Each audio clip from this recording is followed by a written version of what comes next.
three springs, Lou Allen, Mitch Hill, and Gilbert. And this is in the same report. And so how do the concentrations in Big Creek compare to what we're seeing in the springs? Here's the Big Creek median for nitrate. It's actually lower than what we're seeing in the spring, or what we've been seeing in the springs. And here's the Big Creek median concentration for phosphorus. So again, just what we're seeing at Mill Creek, the groundwater concentrations are higher in a lot of areas than we're seeing in our surface water trios. So that should raise the flag. Now the nitrate at the top, you see it's based on 288 samples. Phosphorus, there was 86 samples. And this is Mitch Hill data, and in this report it says that nitrate concentrations in Mitch Hill Creek from the last 10 years of data they have collected to the first 10 years has doubled. So our groundwater concentrations are increasing. That's one of the conclusions that we're beginning to come to. Maybe not a conclusion, but observation. So we're moving to the filamentous algae study now. You can get on Facebook, and there are a lot of people documenting filamentous algae. ADQ has a complaint site where you can let them know where you're seeing filamentous algae. But if you don't float the Buffalo River and you're skeptical, a question that I get a lot, a question that we get is filamentous algae in the Buffalo River really increasing? And the answer to that is yes. In the last 4 or 5 years, it's increased dramatically. Very happy that Game and Fish was able to realize the extent of the problem from their time on the river. They provided us $50,000 to start the study. USGS matched that money, and get into the data that we've collected so far. So the state fiscal year, as you know, ends June 30th. Federal fiscal year ends September 30th. We got word in June that we had the funding. The filamentous algae was already out there. So we right then had to get on. We've been running the summer long, trying to catch up, collect the data while we could. We began a reconnaissance, and so the questions that we had, number one, what was the most common filamentous algae? We collected samples while we were out there. Number two, well, the answer to that question was there's two genera that we found that were most common, Spirogyra and Rhizoclonium. Those are green algae. Is filamentous algae more prominent in some parts of the river than others? And it's very much more prominent downstream of Highway 65 than in upstream sections. At the time we did the reconnaissance, you could barely find filamentous algae in the upper part of the river. That changed, though. Oddly enough, as the summer got into fall, there was more filamentous algae upstream than what there was when we did reconnaissance. There was still always a lot more filamentous algae downriver. Number three, does the location of filamentous algae in the river indicate habitat preference or nutrient sources? And that was what we were really keying in on, and we think that it does. So I mentioned upstream, oftentimes there was not any filamentous algae in certain sections. But whenever we did find it, we were finding it on the downstream of gravel bars. And first we were thinking, well, it's probably flow. You know, the flow's coming down the river, and then you got this eddy over here, temperatures were warmer, that just made sense for it to grow. But we began to find out that it was associated. This is actually Highway 14, and this same situation, the river's flowing this way. And you see the filamentous algae on the end of the point bar. And a few weeks later, I drove over the same place, and it had just, gone all over. That little bitty had expanded dramatically. So it's getting. This year it was worse probably in August. I think that's undependent on the hydrology. But going back to what we noticed with the gravel bars, We also noticed that filamentous algae would also often parallel the gravel bars like we see here. You can see there's filamentous algae out in the main river, but you also see where it's the thickest. And what we thought on the onset is that, you know, there's these gravel bars are storing water, and the water's probably coming out at the very toe end of the gravel bar, and it's feeding this algae, and that's where they're really liking it because of nutrients. So based on, well, another thing that we noticed in recon is that when we found cold water coming in from the side or standing on the side of the river, there's also often filamentous algae associated with that cold water. So knowing what we knew about Mill Creek, knowing what we knew about the spring data that the Park Service, we began to thinking, okay, are these springs being sources of nutrients coming into the river? And aside from just seeing the algae in the springs or off in the cold water, often you get in the river and there wouldn't be algae, you know, upstream of the spring, and then you get into the situation. And this is downstream of Panther Creek, which is a cold tributary in the spring, essentially, where all of a sudden there's expansive amount of filamentous algae. So that being said, our research objectives and goals, based on the reconnaissance and what we knew, is to determine if the filamentous algae are responding to nutrients. And so what is the pathway? Is it coming from groundwater, i.e. springs? Is it coming more from surface water? We know that some of the tribs like Calf Creek and other tribs have pretty high concentrations. Or is it a combination of both? The eventual goal is to determine what the sources of these nutrients are when we find those sources, and determine, you know, is it the livestock, is it the cattle, sort of like the Mill Creek dilemma we have. We can do source tracking at some point, but we're not there quite yet. So the approach is to, for this study, to get at the nutrients in the gravel bars, we put shallow wells in the gravel bars. We also identified springs where we wanted to get water quality samples, and we established a number of sampling sites on the main stem. There were about 16 sites. And we're collecting water for nutrient water quality at all of those sites. We're also estimating on the main stem how much filamentous algae we have there. And these are the first round of data from that effort. And I've got numbers in bold that are the highest, you know, talk about a little bit. So for the gravel bars, what we noticed was that didn't have real high concentrations of nitrate compared to anything else, but the phosphorus concentrations were sometimes really, really high. I mean, like magnitudes higher than what we're seeing in the tributaries.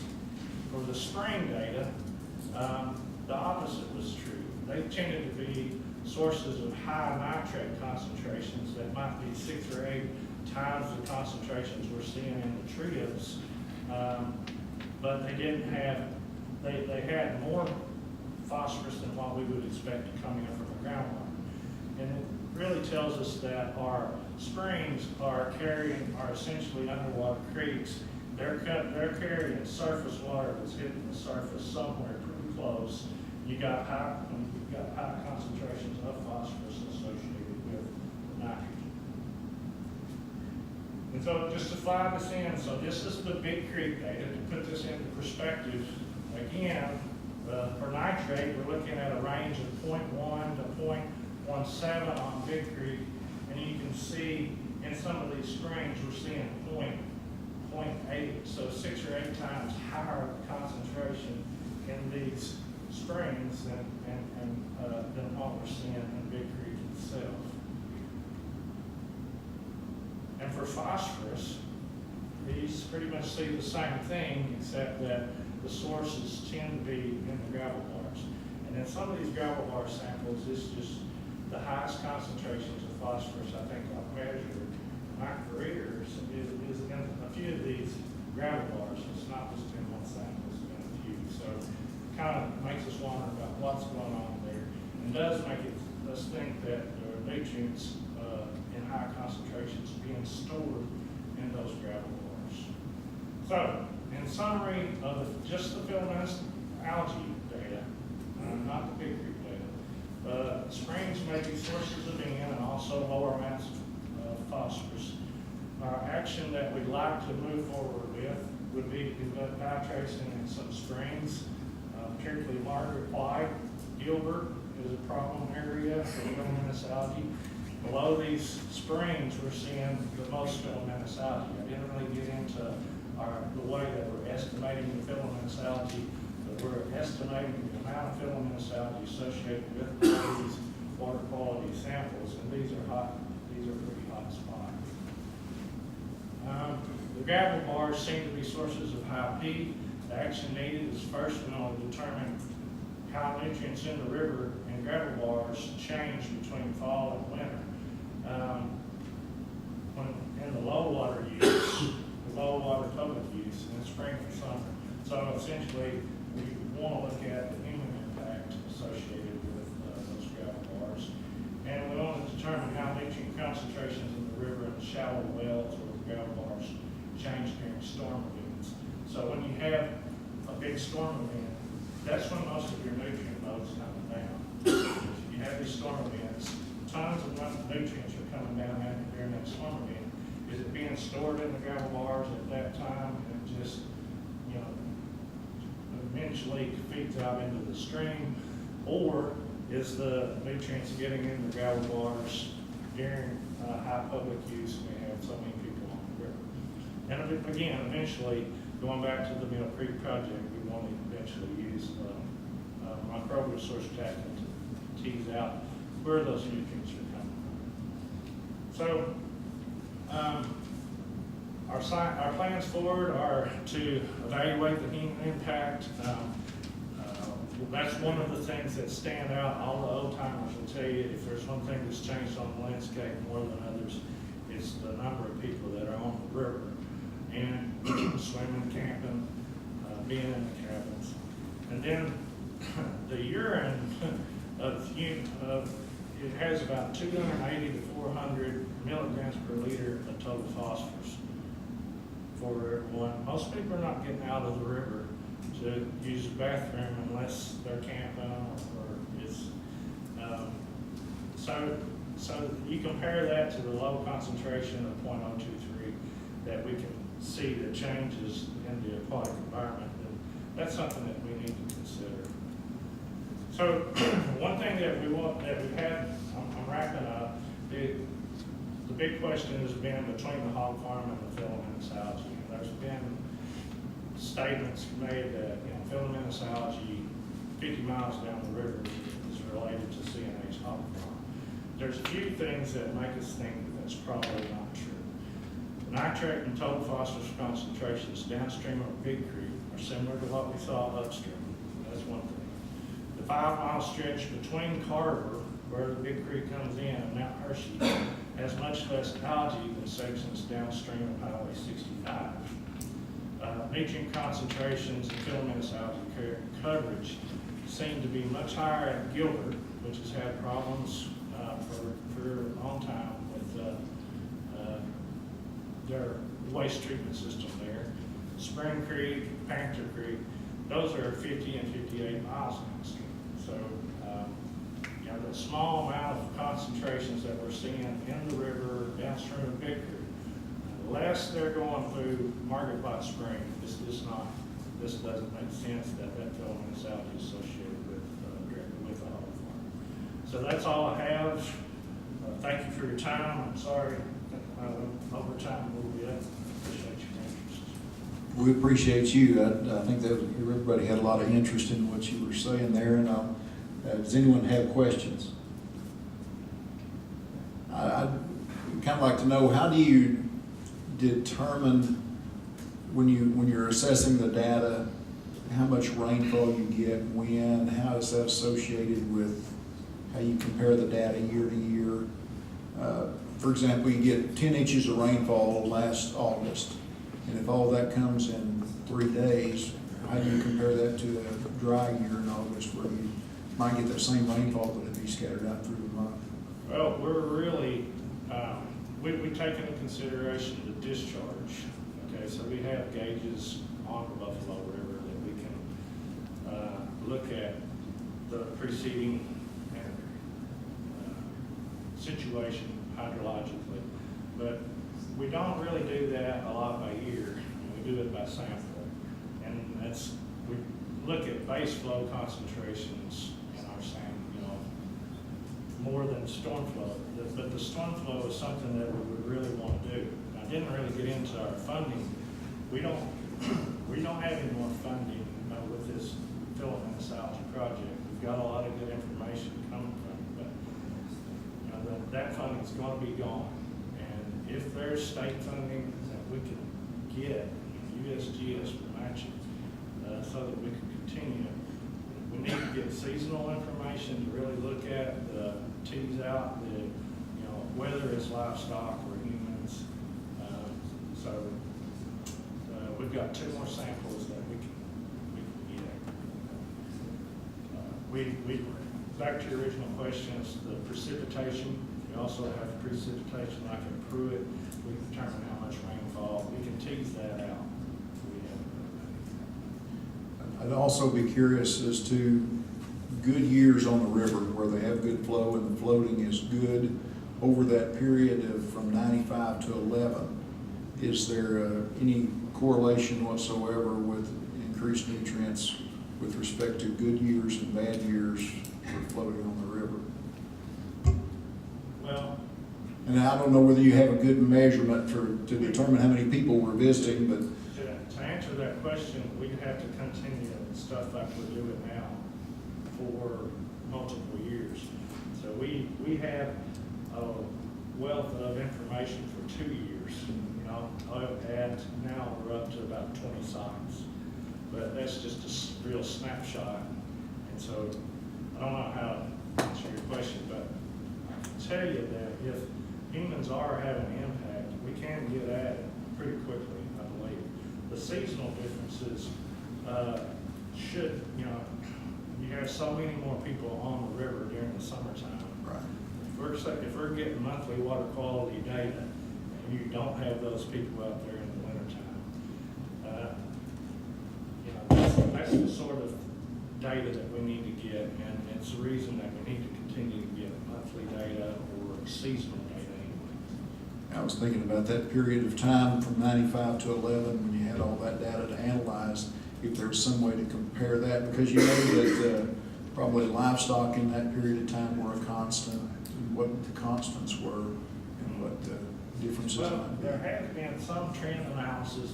Now, the Park Service, the report that I referenced, in that report, they have done a little bit of, comparisons, trends, but USGS hasn't. And I don't think it's been done in any great detail. Thank you. I appreciate you being here. Any other questions, Dr. Smith? Can you talk a little bit more about your plans for doing the sort of DNA profile testing to determine source? Well, so Mill Creek we're in the second year of the Mill Creek study, and what we found out in the first year is that we really need a storm event. If you ever worked with E. coli, the bacteria really jumps up with the flow. So in order for us to get good data for that study, we're focusing on getting as many storm events as we can. ADQ is out today collecting base flow samples, but the genetic samples we're waiting for storm events for that. There's a lot of interest in doing this for the buffalo. The priorities, kind of putting the cart before the horse, doing for the entire buffalo before we really get a good idea for where the nutrient sources are. And then, rather than just randomly sampling up and down the river, you can sample here. You can do diatration studies, and you can know where they're at watershed is and what those potential sources are in that watershed, and it really helps you, rather than just a shotgun approach of bacteria sampling. Who is doing the DNA profiles? We have a lab in Ohio, USGS does, that's doing that analysis, and they would do whatever we did with the entire buffalo. And what exactly are you going to be looking for? You said human, poultry, and what else? Cattle. In Mill Creek, that's what we're looking for. Yeah, we look for porcine species, I'm sorry. porcine species. We can look for any species. It depends on what's in the watershed.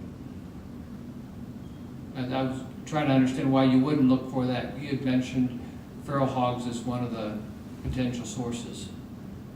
Well, we would look for hogs. In Mill Creek, we don't, we did them just if we were to do it in Big Creek, obviously, or in the Buffalo main stem, we would include hogs. But for just Mill Creek, we didn't think there were enough hogs to justify spending a lot of extra money on the analysis. Just might think about that, because you don't know what you don't know, so if you don't look, you don't, it's hard to exclude it. So. Yeah. And we do have problems with feral hogs, Right. lots of areas. Yeah, good to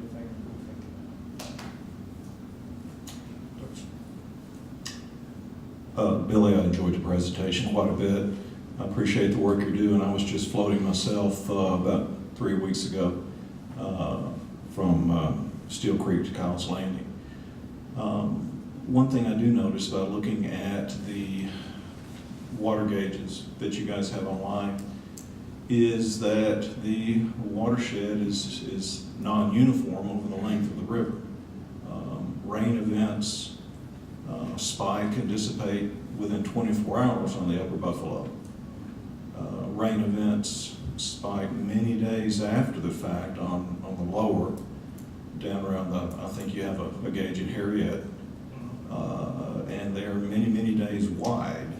And so I guess what I'm wondering is if there is a plan to normalize the data to take into account the area of the watershed that it's integrating, basically. Well, right, as there's not a plan to now to do that as much. What we are doing is trying to get discharge measurements when we get the samples, particularly on with the Big Creek project, is try to look at any one time about how much water you have coming in and the load. So really good at the load instead of just the concentration.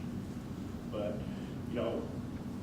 to be honest with you, we don't have the ability to go out and sample storm events and do a good job of it on that number of sites. What we'd like to do, just as routine monitoring, is to do stormwater sampling at our ridges at Harriet, where we already have gauges, at Highway 65 and at Hasty. We would have to do a discharge measurement there, but if we can get an estimate of the storm loads, multiple storm loads throughout the year, that's a priority for us if we can continue to do monitoring. Thank you very much. One other thing that I just wonder about, having canoed the river for so many years, 8, 10, 12 times a year,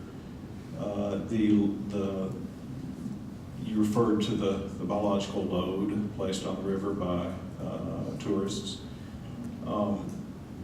My experience is that load, again, is not uniform over the length of the river. The upper dries out much sooner in the season than the lower. And remind me, how far up the river are motorized boats allowed?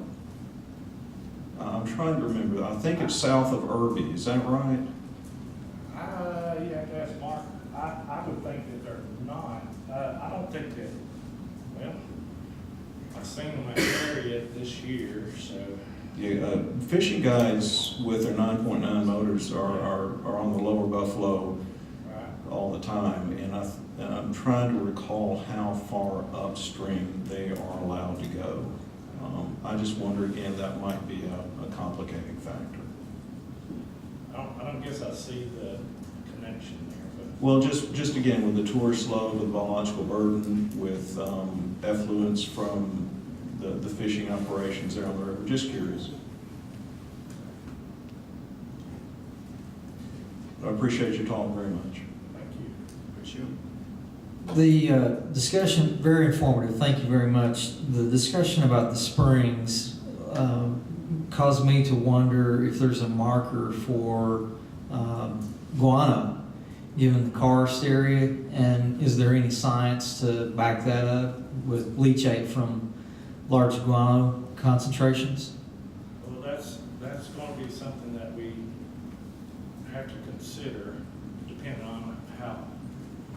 So, the dye tracing to figure out where the watershed is at. You know, if we talk with the cave folks, you know, that are resources that we have with the Park Service, and they know that there are caves right there that have high concentrations of bats, which are monitoring the bats too, so they should know. But yeah, that's a good point. I mean, we have considered it. It's sort of like the hogs.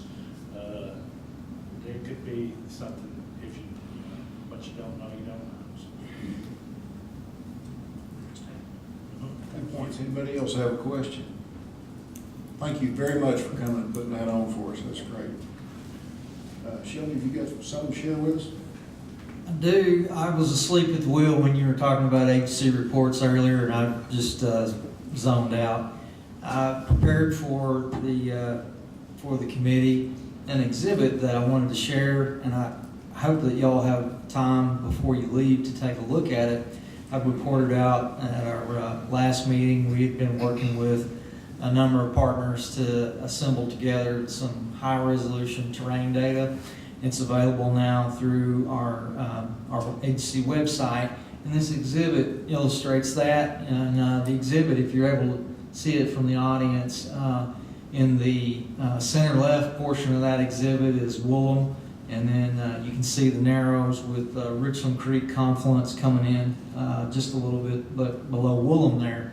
And what you see is a fusion of the high-resolution 1-meter terrain data with the 2017 1-foot aerial imagery, and it allows you, by fusing those two pieces of data together, allows you to see the landscape in a way you've never seen it before. So I prepared for the committee a copy of that image on a thumb drive. It's in a portable document format for you to take a look at, and this data is now available for the whole watershed. So we're very pleased to be able to share that with the committee. I think we covered about everything. Does anybody else have anything to add to the conversation today? Well, not seeing any. We'll see everybody on February 12th for the next meeting. We are adjourned.